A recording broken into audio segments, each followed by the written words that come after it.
You are what you eat. That's a big part of the message for a march taking place downtown tomorrow. It's the first March Against Monsanto, the biotechnology giant accused of genetically engineering agriculture and food. It's Prince George's inaugural March Against Monsanto. It's a bid to raise awareness about genetically modified organisms. Organizer of the march says the event is growing.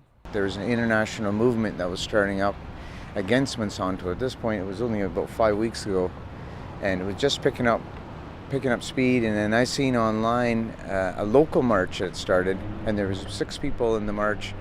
Then no one was really taking control of it, so I jumped in there and took the reins, and here we are today. Genetically modified crops have either been banned or are labeled as such in 64 countries around the world, but not in Canada or the United States. I'm a firm believer that you are what you eat, and once I started finding more and more information about food and how they're splicing, this gene with that gene, mixing insect genes with, food genes or fish genes, they're putting fish genes into tomatoes.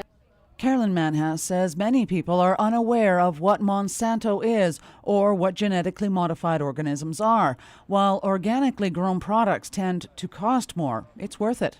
I think that if the vast majority of people were actually aware what was in the food and how their food was made, putting pesticides into it to make it, I think that 99% of them would probably vote, yeah, I'm not going to eat that and I'm going to switch to organic. The global March Against Monsanto will take place in over 400 cities in 40 different countries. The local march begins at City Hall at 11 o'clock. It's an awareness and education campaign on genetically modified foods, and mainly the solutions, what we can do to protect ourselves. This includes the farmers market, locally, buying locally, living with a 100-mile kind of diet. The march will move through the downtown, pay a visit to the community gardens before winding up at Millennium Park on First Avenue.